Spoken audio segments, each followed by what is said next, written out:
Assalamu alaikum dear students, welcome to the platform of Nan Academy. I am your host Mohammad Zulqarnain. तो students आज के इस video के अंदर हम 9th क्लास बायोलॉजी जो हमारी न्यू बुक है इसके चैप्टर नंबर 7 इंजाइम्स बच्चों इसका लास्ट टॉपिक स्टार्ट करेंगे जिसका टाइटल है इंजाइम इनहिबिशन। अब बच्चों लफ्ज इनहिबिशन है ना जो आप इसमें एक लफ्ज नजर आ रहा है जिसका मतलब है इनहिबिट। इनहिबिट का मतलब क्या होता है बच्चों? इनहिबिट का मतलब होता है रोकना। इंजाइम इनहिबिशन बच्चों आपको अब इस लफ्ज का मतलब पता चल गया होगा कि एंजाइम इनहिबिशन का मतलब क्या है बच्चों। एंजाइम इनहिबिशन जो है बेसिकली एक ऐसा प्रोसेस है जिसमें एंजाइम्स को काम करने से रोक दिया जाता है। एंजाइम इनहिबिशन क्या है? ये एक ऐसा प्रोसेस है जिसके अंदर एंजाइम्स को काम करने से रोक दिया जाता है। इस प्रोसेस को एंजाइम इनहिबिशन कहते हैं। बच्चों आए हम इसकी बुक की डेफिनेशन को रीड करते हैं। बच्चों यहाँ पे सबसे पहले इसकी डेफिनेशन आप लोगों ने डेफिनेशन की हेडिंग देनी है और फिर इसकी डेफिनेशन लिखनी है। सर्टेन सब्सटेंसेस बच्चों वो कहता है कुछ खास चीजें होती हैं जिन्हें हम एंजाइम इनहिबिटर्स कहते हैं। बच्चों इनहिबिटर मतलब एंजाइम की एक्टिविटीज को रोकने वाले, वो चीज जो कि एंजाइम की एक्टिविटी को रोक देते हैं उनको हम एंजाइम इनहिबिटर्स कहते हैं। वो कहता है बच्चों कुछ खास सब्सटेंसेस होते हैं जिन्हें हम एंजाइम इनहिबिटर्स कहते हैं। बच्चों वो क्या कहते हैं? बाइंड, वो मिलते हैं एंजाइम एंजाइम के साथ अटैच होते हैं एंड डिक्रीज इट्स एक्टिविटी, और उसके काम करने की रफ्तार को बच्चों डिक्रीज कर देते हैं, कम कर देते हैं। अब बच्चों जो फिनोमिना है, ये जो अमल है जिसमें कुछ खास सब्सटेंसेस जो है जिन्हें हम एंजाइम इनहिबिटर्स कहते हैं, जब वो एंजाइम के साथ बाइंड करके उसकी एक्टिविटी को कम कर देते हैं बच्चों, इस फिनोमिना को हम एंजाइम इनहिबिशन कहते हैं। अब बच्चों यहाँ से आपकी दो डेफिनेशंस क्लियर हो रही हैं, एक एंजाइम इनहिबिशन की और दूसरी बच्चों एंजाइम इनहिबिटर्स की। जब आपसे पूछा जाए पेपर में डिफाइन एंजाइम इनहिबिटर्स तो आप क्या लिखेंगे बच्चों? आप लिखेंगे सर्टेन सब्सटेंसेस, फिर ये नहीं लिखेंगे, इसको आप एंड पे लिखेंगे। आप लिखेंगे certain substances bind to enzyme and decrease its activity, these substances are called enzyme inhibitors। मेरी बात समझ में आ रही है? अगर आपसे पेपर में enzyme inhibitors वो है शॉर्ट क्वेश्चन में पूछ लेता है तो बच्चों आप इस तरह से लिखेंगे कि certain substances bind to enzyme and decrease its activity, these substances are called enzyme inhibitors।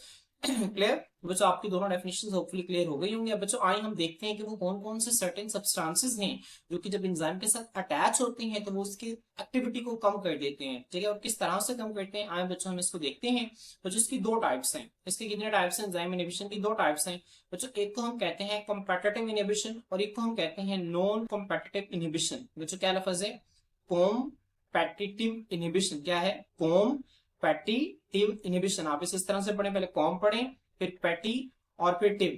Competitive inhibition और दूसरी क्या है? Non competitive inhibition. बच्चों आइए इनकी डिटेल देखते हैं। बच्चों देखें, आपको लफ्ज से पता चल रहा है कॉम्पिटिटिव इनहिबिशन है ना बच्चों, ये लफ्ज निकला है जो कॉम्पिटिटिव है ना ये बच्चों कॉम्पिटिशन से निकला है। कॉम्पिटिशन बच्चों किसे कहते हैं? मुकाबलेबाजी करना। अब बच्चों जो कॉम्पिटिटिव इनहिबिशन है ना बेसिकली एक ऐसा प्रोसेस है, एक ऐसी टाइप है एंजाइम इनहिबिशन की जिसमें बच्चों वो सब्सटेंस जिसने एंजाइम की एक्टिविटी को रोकना है, जिसे हम बच्चों क्या कहते हैं, जिसको हम नाम देते हैं इनहिबिटर। इसका नाम देते हैं बच्चों इनहिबिटर का नाम देते हैं। बच्चों जो इनहिबिटर है ये कॉम्पीट करता है, मुकाबलाबाजी करता है। किसके साथ मुकाबलेबाजी करता है बच्चों? ये सबस्ट्रेट के साथ मुकाबलेबाजी करता है।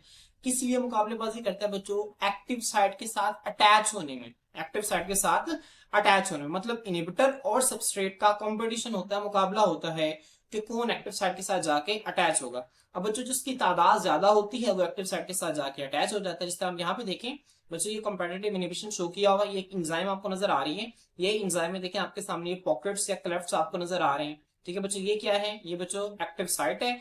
बच्चों ये आपको सबस्ट्रेट नजर आ रहा है। अब बच्चों ये जो है ये जिस तरह का आपको मॉलिक्यूल नजर आ रहा है, अब बच्चों ये कॉम्पिटिटिव इनहिबिटर है। क्या है बच्चों? Competitive inhibitor. अब बच्चों ये देखें, ये जो इनहिबिटर है ना बच्चों, ये सबस्ट्रेट के इस पार्ट के साथ मिलता है। जब इसके साथ मिलता है ना तो जब ये एंजाइम के इस एक्टिव साइट के इस पोर्शन के पास आया तो एंजाइम को लगा कि ये सबस्ट्रेट है। एंजाइम को क्या लगा कि ये सबस्ट्रेट है, एंजाइम ने इसे अपने साथ अटैच कर लिया। लेकिन जब बच्चों जब इसे एंजाइम ने इसे अपने साथ अटैच कर लिया, ठीक है, तो फिर पता ये चला कि ये सबस्ट्रेट नहीं है, ये सबस्ट्रेट नहीं है। लेकिन अब जो है एंजाइम और इसके दरमियान एक मजबूत लिंकेज, एक मजबूत बॉन्डिंग डेवलप हो चुकी है। ठीक है, अब ये इससे अलग नहीं हो रहा। अब जब इससे अलग नहीं हो रहा तो ये सबस्ट्रेट देखें, अब ये क्या सबस्ट्रेट है, इस एंजाइम के एक्टिव साइड के साथ आके अटैच हो सकता है? बिल्कुल भी नहीं हो सकता, क्योंकि इसकी दो साइड अटैच हो जाएंगी, ये साइड तो अटैच होगी नहीं। और रिएक्शन को प्रोसीड करवाने के लिए सबस्ट्रेट का एंजाइम के साथ, ठीक है, टाइटली फिट होना बड़ा जरूरी है, तभी रिएक्शन जो है वो प्रोसीड हो सकता है। बच्चों ये भी सबस्ट्रेट जो है एंजाइम के साथ अटैच नहीं होगा तो बच्चों रेट ऑफ रिएक्शन भी क्या हो जाएगा? कम हो जाएगा। क्लियर? तो बच्चों आए अब हम इसको थ्योरी से रेट करते हैं। बच्चों वो कहता है सम इनहिबिटर्स, बच्चों कुछ इनहिबिटर्स है ना, और रिजेंबल का मतलब होता है मुशाबिहत रखना, मिलना जुलना विद द एंजाइम सबस्ट्रेट्स। बच्चों कुछ इनहिबिटर्स है ना जो वो एंजाइम के सबस्ट्रेट के साथ बच्चों क्या रखते हैं, मुशाबिहत रखते हैं। ठीक है, वो जो है एंजाइम के सबस्ट्रेट के साथ मिलते जुलते हैं। अब बच्चों अब मिलने जुलने की वजह से क्या करते हैं, कॉम्पीट, ये मुकाबलेबाजी करते हैं विद द सबस्ट्रेट, सबस्ट्रेट के साथ। किसमें मुकाबलेबाजी करते हैं, attach to the active side of enzyme, के कौन एंजाइम के एक्टिव साइड के साथ जाकर अटैच होगा। अब बच्चों फिर व्हेन द इनहिबिटर, जब भी inhibitor is attach to the active side, जब भी इनहिबिटर एक्टिव साइड के साथ जाके अटैच हो जाता है, इट ब्लॉक्स इट, बच्चों फिर इसको क्या कर देता है, ब्लॉक कर देता है, and does not allow the substrate to attach. बच्चों जिस तरह यहाँ पे देखिए आपको नजर आ रहा है, ये कंपेटिटिव इनहिबिटर यहाँ पे आके इसने एक्टिव साइट को ब्लॉक कर दिया। जब ब्लॉक कर दिया बच्चों, अब ये हरगिज इस सबस्ट्रेट को इजाजत नहीं देगा कि एक्टिव साइट के साथ जाके बाइंड करे, जिसके नतीजा में बच्चों जो एंजाइम की एक्टिविटी टोटली स्टॉप हो जाएगी। अब बच्चों इसका फायदा क्या है, ठीक है, अब इसको हम अपने फायदे के लिए किस तरह से इस्तेमाल करते हैं कंपेटिटिव इनहिबिशन को, आए हम इसको देखते हैं। बच्चों इसकी एक एग्जांपल लिखी हुई है, वो कहता है example of competitive inhibitors are antibiotics. क्या है बच्चों, कंपेटिटिव इनहिबिटर्स की मिसालें क्या है, एंटीबायोटिक्स। अब एंटीबायोटिक्स क्या है, एंटीबायोटिक्स ऐसी दवाइयां होती हैं जिनको हम बैक्टीरिया को मारने के लिए इस्तेमाल करते हैं। हमारी बॉडी में कहीं भी बैक्टीरियल इन्फेक्शन हो जाए, बैक्टीरिया जो है हमारे जिस्म के अंदर फैल जाए, तो बच्चों हम एंटीबायोटिक्स का इस्तेमाल करते हैं। बड़ी मशहूर एंटीबायोटिक्स कुछ मैं आपको बता देता हूँ। एक बच्चों अमोक्सिल का कैप्सूल वगैरह यूज करते हैं। इसके अलावा जो हम अगमेंटन सिरप यूज करते हैं, बच्चों को पिलाते हैं, अगमेंटन सिरप, अगमेंटन डीएस के नाम से भी आता है। तो बच्चों ये दो बड़ी मशहूर एंटीबायोटिक्स हैं जिनको हम आम जिंदगी में बहुत ज्यादा इस्तेमाल करते हैं। तो बच्चों ये क्या है, एंटीबायोटिक्स हैं, और ये जो एंटीबायोटिक्स है ना बच्चों, ये क्या है, ये कॉम्पिटिटिव इनहिबिटर्स की मिसाल है। अब बच्चों होता क्या है, मैं आपको यहाँ पे शो करता हूँ, एक बैक्टीरिया है। अब बच्चों जब बैक्टीरिया ने तकसीम करके बाइनरी फिशन के जरिए, किसके जरिए, बाइनरी फिशन के जरिए, बैक्टीरिया के अंदर माइटोसिस मियोसिस नहीं होती, इसको ध्यान में रखना है, बैक्टीरिया बाइनरी फिशन के जरिए दो हिस्सों में टूटता है। तो बच्चों बैक्टीरिया ने जब दो हिस्सों में टूटना है, तो बच्चों इसके डीएनए को भी दो हिस्सों में तकसीम होना होगा, डीएनए के साथ इसकी सेल वॉल को भी नया बनना होगा, और इसके अंदर प्रोटीन्स भी नहीं बननी होंगी।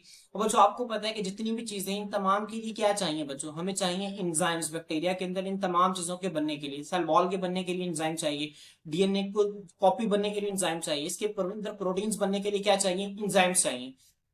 तो अब बच्चों हम क्या करते हैं, हम जब एंटीबायोटिक्स देते हैं, ठीक है, जब एंटीबायोटिक्स देते हैं, एंटीबायोटिक्स क्या करते हैं, बैक्टीरिया को मार देते हैं। बच्चों कैसे मारती हैं, वो बैक्टीरियल एंजाइम्स के साथ, जो बैक्टीरियल एंजाइम के जो सबस्ट्रेट है ना बच्चों, के साथ कॉम्पीट करते हैं। मिसाल के तौर पर बैक्टीरिया के अंदर ये एक एंजाइम है, इस एंजाइम ने बच्चों डीएनए की जो है वो रेप्लिकेशन करनी है, डीएनए की कॉपी तैयार करनी है।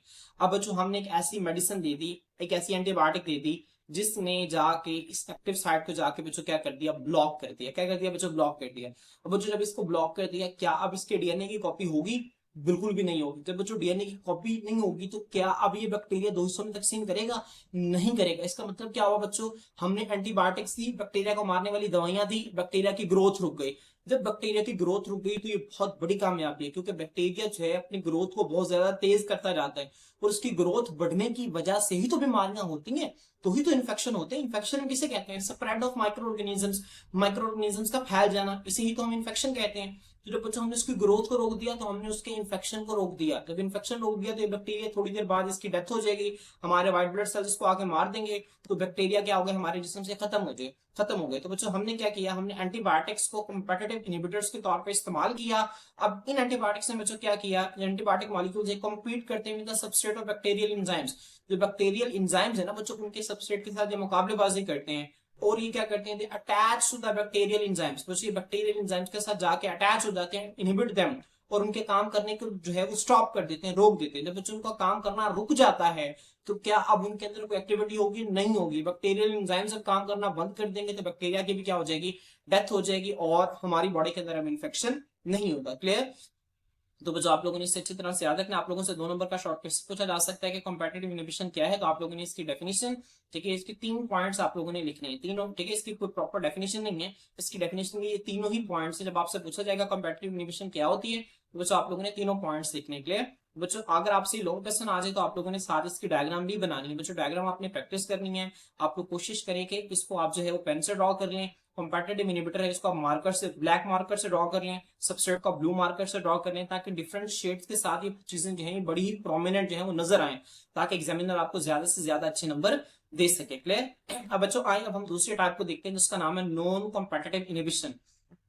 अब बच्चों नॉन कॉम्पिटिटिव इनहिबिशन से क्या मुराद है? अब बच्चों अब यहाँ पे इसका मतलब क्या है कि नाम से जाहिर नॉन कॉम्पिटिटिव मतलब यहाँ पे कोई मुकाबलेबाजी नहीं होगी, यहाँ पे सबस्ट्रेट के दरमियान और इनहिबिटर के दरमियान, ठीक है, कोई मुकाबलेबाजी नहीं होगी। बच्चों वहां पे मुकाबलेबाजी क्यों थी? वहां पे मुकाबलेबाजी इस वजह से थी कि हमने एक्टिव साइड पे जाके पहले कौन अटैच होगा, जो अटैच होगा जाहिर सी बात है वो जीत जाएगा। अगर इनहिबिटर आगे अटैच हो गया वो जीत गया, उसने बैक्टीरिया को रोक दिया। अगर सबस्ट्रेट आगे अटैच हो गया तो उसने इनहिबिटर को अटैच नहीं होने देगा, वो जाहिर सी बात है, तो अपने रिएक्शन को प्रोसीड करवाएगा।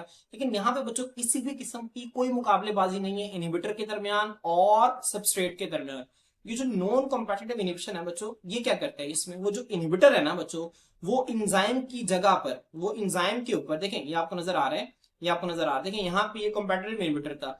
अब बच्चों नॉन कॉम्पिटिटिव इनहिबिटर क्या करता है, वो एक्टिव साइट के साथ आके अटैच नहीं होता, बल्कि वो एक्टिव साइट के अलावा किसी और जगह पे आके अटैच होता है। जब वो बच्चों वहां पे जाके अटैच होता है ना, तो वो इंजाइम की शेप को चेंज कर देता है। मेरी बात समझ में आ रही है? वो क्या करता है बच्चों, वो इंजाइम की शेप को चेंज कर देता है। जब इंजाइम की शेप को बच्चों उसने क्या कर दिया, चेंज कर दिया, तो बच्चों क्या अब यहाँ पे आके ये सबस्ट्रेट अटैच हो सकता है? बच्चों बिल्कुल भी नहीं हो सकता। तो बच्चों नॉन कॉम्पिटिटिव इनहिबिटर इस तरह से इंजाइम की एक्टिविटी को टोटली तौर पे क्या कर देते हैं बच्चों, ब्लॉक कर देते हैं, रोक देते हैं। आए बच्चों हम इसको रीड करते हैं। मतलब वो कहते हैं सम एंजाइम इनहिबिटर्स, कुछ एंजाइम इनहिबिटर्स जो हैं do not have similarity to the substrate. अब जो जाहिर सी बात है जब उसने उसके साथ मुकाबला नहीं करना तो उसे क्या जरूरत है कि सबस्ट्रेट के साथ वो है, सबस्ट्रेट के साथ सिमिलर स्ट्रक्चर रखे, उसके साथ मिलता जुलता स्ट्रक्चर रखे। तो ये नॉन कॉम्पिटिटिव इनहिबिशन में क्या होता है बच्चों, जो एंजाइम इनहिबिटर्स होते हैं जिन्होंने एंजाइम की एक्टिविटी को रोकना होता है, उनका सबस्ट्रेट के साथ उनकी कोई सिमिलैरिटी, कोई मुशाबिहत नहीं होती। They do not attach to the active side of enzyme, और ये एंजाइम के एक्टिव साइड के साथ भी जाके अटैच नहीं होते, बल्कि क्या होता है बच्चों, रादर इसकी बजाय they attach to some other location of the enzyme, ये एंजाइम पर किसी और लोकेशन पर जाके अटैच होते हैं। ठीक है, अब बच्चों आपने ध्यान में रखना, मैं आपको एक्स्ट्रा पॉइंट बताता चलूं, वो लोकेशन जहां पे नॉन कॉम्पिटिटिव इनहिबिटर आके अटैच होते हैं ना बच्चों, इसको हम नाम देते हैं एलोस्टेरिक साइट। किसके नाम देते हैं बच्चों? एलोस्टेरिक साइट का नाम देते हैं। क्लियर? आपने इस चीज को ध्यान में रखना है कि वो जगह जहां पे सबस्ट्रेट आके अटैच होगा वो तो एक्टिव साइट है, और वो जगह जहां पे non competitive inhibitor active site के अलावा कोई और जगह जहां पे नॉन कॉम्पिटिटिव इनहिबिटर आके अटैच होता है बच्चों, उसको हम एलोस्टेरिक साइट का नाम देते हैं। तो आप बुक पे लिख लें एलोस्टेरिक साइट, आपकी बुक पे लिखा तो नहीं हुआ, लेकिन ये अक्सर पेपर में पूछ लेता है, एनालिटिकल क्वेश्चन जब आपसे आ रहे होते हैं ना, तो आप लोगों को अक्सर ऑप्शन में एक नजर आ जाएगा एलोस्टेरिक साइट, अक्सर आपको मिल जाएगा। तो आप लोगों ने इस पे लाजमी तौर पे बुक पे लिख लेना। एलोस्टेरिक साइट क्या होती है? वो जगह जहां पे नॉन कॉम्पिटिटिव इनहिबिटर एंजाइम के साथ जाके अटैच होता है, other than active site, active site के अलावा कोई और जगह जहां पे नॉन कॉम्पिटिटिव इनहिबिटर एंजाइम के साथ जाके जुड़ता है, इसको हम एलोस्टेरिक साइट कहते हैं। अब बच्चों आगे देखें दिस अटैचमेंट। अब ये जो अटैचमेंट है ना बच्चों, किसकी अटैचमेंट है बच्चों? नॉन कॉम्पिटिटिव इनहिबिटर की एंजाइम के साथ जो अटैचमेंट है एलोस्टेरिक साइट के ऊपर, ये चेंज कर देती है, बदल देती है overall shape of enzyme, enzyme की मुकम्मल शेप को बच्चों क्या कर देती है, बदल देती है। जब एंजाइम की शेप बदल गई तो जाहिर सी बात है उसकी एक्टिव साइट की शेप भी बदल गई। अब बच्चों जब एक्टिव साइट की शेप बदल गई तो क्या अब सबस्ट्रेट जाके एंजाइम के साथ अटैच होगा? बिल्कुल भी नहीं होगा। So this change active site, अब बच्चों ये जो बदली हुई एक्टिव साइट है डज नॉट फिट सबस्ट्रेट, ये सबस्ट्रेट को फिट नहीं करेगी, एंड एंजाइम इज इनहिबिटेड। और बच्चों एंजाइम का काम करना जो है क्या हो गया बच्चों, इनहिबिट हो गया है, रुक गया है, बंद हो गया है।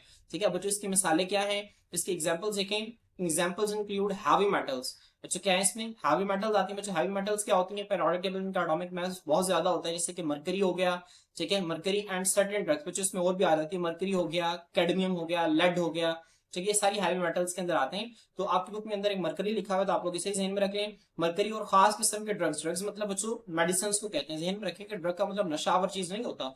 अक्सर जब बच्चों के सामने ड्रग लफ्ज इस्तेमाल किया जाता है तो वो समझते हैं नशावर चीज, ड्रग का मतलब नशावर चीज नहीं होता। ड्रग कहते हैं जो आप आमतौर पर जो मेडिसिन इस्तेमाल करते हैं ना, सारे ड्रग्स हैं। आगे ड्रग्स की फिर कैटेगरीज होती हैं, कुछ ऐसी ड्रग्स हैं जो कि इंसान को अपने, ठीक है, नशे पे लगा लेती हैं, कुछ ऐसी ड्रग्स हैं जो कि इंसान को नशे पे नहीं लगाती आमतौर पे, जिससे हम रोजमर्रा जिंदगी में इस्तेमाल करते हैं। पैनाडोल हो गया, ठीक है, इसी तरह जो डेली हम दवाइयां इस्तेमाल करते हैं बच्चों, ये सारी ही ड्रग्स हैं। कुछ दवाइयां और हैवी मेटल जैसे कि मरकरी बच्चों, इनको कैंसर थेरेपी में इस्तेमाल किया जाता है। बच्चों कैंसर थेरेपी में क्यों इस्तेमाल किया जाता है, किस तरह से फायदेमंद है, मैं आपको बताता हूँ।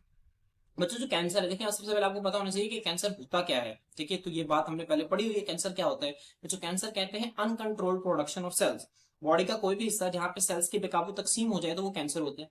अब वो जो इजाफी सेल्स है ना, वो आपस में इकट्ठे होकर क्या बना देते हैं बच्चों, वो आपस में इकट्ठे होकर क्या बना देते हैं, ट्यूमर बना देते हैं, एक गिल्टी बना देते हैं। ठीक है, आगे मैं आपको ये भी बता दूं कि ट्यूमर दो तरह के होते हैं, बिनाइन ट्यूमर, एक मैलिग्नेंट ट्यूमर, ये सारी चीजें आपने पढ़ी हुई हैं, मैं सिर्फ आपके नॉलेज को रिवाइज कर रहा हूँ। अगर ये ट्यूमर अपनी जगह पे रहे तो इसको हम बिनाइन कहेंगे, लेकिन अगर ये ट्यूमर बॉडी के एक हिस्से से दूसरे हिस्से में मूव कर जाए तो इसे मैलिग्नेंट ट्यूमर कहेंगे। और बच्चों ये जो स्प्रेडिंग ऑफ कैंसर है, ठीक है, जिसमें जो मैलिग्नेंट ट्यूमर है वो बॉडी के एक हिस्से से दूसरे हिस्से में चला जाएगा तो इसे हम कहते हैं कैंसर बॉडी में स्प्रेड कर गया, तो इस प्रोसेस को मेटास्टेसिस कहते हैं। कि बुनियादी बुनियादी सी चीजें मैंने आप लोगों के लिए रिवाइज कर दी ताकि आप लोगों को चीजें याद रहें। तो बच्चों आपको नजर आ रहा है ये हमारे पास क्या है, ये कैंसरियस सेल्स हैं बच्चों, इनके पास ये सलाहियत होती है कि ये क्या कर सकते हैं, ये तकसीम कर सकते हैं, डिवाइड कर सकते हैं। तो बच्चों हम क्या करते हैं, हम कैंसरियस सेल्स के लिए हैवी मेटल्स या फिर कुछ ऐसी ड्रग्स देते हैं बच्चों जो कि इन सेल्स के अंदर मौजूद एंजाइम्स को नॉन कॉम्पेटिटिव इनहिबिशन के जरिए ब्लॉक कर देते हैं। मेरी बात समझ में आ रही है? अब बच्चों जब इन कैंसरियस सेल्स के अंदर एंजाइम्स रुक जाएंगे, ब्लॉक हो जाएंगे, तो क्या अब ये सेल कोई एक्टिविटी परफॉर्म कर सकते हैं? नहीं कर सकते। क्या ये सेल अब तकसीम हो सकते हैं? नहीं हो सकते। तो बच्चों होगा क्या, वो जो कैंसर का फैलना है बॉडी में, कैंसर का जो स्प्रेड है बच्चों, वो क्या हो जाएगा, वो रुक जाएगा। मेरी बात समझ में आ रही है? वो क्या हो जाएगा, रुक जाएगा। तो बच्चों इस तरह इस मकसद के लिए हम क्या करते हैं, हम हैवी मेटल जैसे कि मरकरी और कुछ ड्रग्स का नॉन कॉम्पेटिटिव इनहिबिशन को इस्तेमाल करते हुए हम कैंसर थेरेपी, कैंसर के इलाज के लिए हम इन्हें इस्तेमाल करते हैं। बच्चों इसी तरह से आप लोगों ने यहाँ पे भी डायग्राम लाजमी तौर पे बनानी है और इनको आपने, ठीक है, पेन से ब्लू मार्कर ब्लैक मार्कर के साथ आपने अलग अलग जो है इनको ड्रॉ करना है ताकि दोनों में फर्क जो है वो न साफ पता चले। स्टूडेंट्स आपसे पेपर में पूछ सकता है कि डिफरेंस बताएं कॉम्पेटिटिव और नॉन कॉम्पेटिटिव इनहिबिशन में। तो बच्चों आप लोगों ने इसको डिफरेंस भी बनाना है, आपने बताना है जो कॉम्पेटिटिव इनहिबिशन है बच्चों, यहाँ पे जो इनहिबिटर है वो सबस्ट्रेट के साथ रिजेंबल करता है। और बच्चों यहाँ पे आप बताएंगे कि यहाँ पे जो यहाँ पे इनहिबिटर है वो सबस्ट्रेट के साथ रिजेंबल नहीं करता। बच्चों आप यहाँ पे बताएंगे कि जो कॉम्पेटिटिव इनहिबिटर है वो एंजाइम के एक्टिव साइट पे जाके अटैच होता है। यहाँ पे आप बताएंगे कि जो नॉन कॉम्पेटिटिव इनहिबिटर है वो एंजाइम के एक्टिव साइट के साथ जाके अटैच नहीं होता। ये बात समझ में आ रही है? बच्चों दो एक फर्क हो गए। इसके बाद आप यहाँ से एक लाइन ये लिख देंगे कि जब जो इनहिबिटर है वो एक्टिव साइट के साथ जाके अटैच होता है तो उसे ब्लॉक कर देता है और सबस्ट्रेट को अलाउ नहीं करता कि उसके साथ जाके अटैच हो। और यहाँ पे आप लिख देंगे कि जब जब जो है ये अटैच होता है, नॉन कॉम्पेटिटिव इनहिबिटर जो है जब एक्टिव साइट के अलावा किसी और जगह पे अटैच होता है, ठीक है, तो बच्चों एंजाइम के ओवरऑल शेप को चेंज कर देता है और उसकी एक्टिव साइट की शेप को चेंज कर देता है, जिसकी वजह से सबस्ट्रेट के साथ जाके अटैच नहीं होता। नीचे आप एग्जांपल्स दे देंगे। क्लियर? तो बच्चों आप लोगों की लाजमी तौर पे कॉम्पेटिटिव नॉन कॉम्पेटिटिव इनहिबिशन में फर्क आपने ज़हन में रखना है।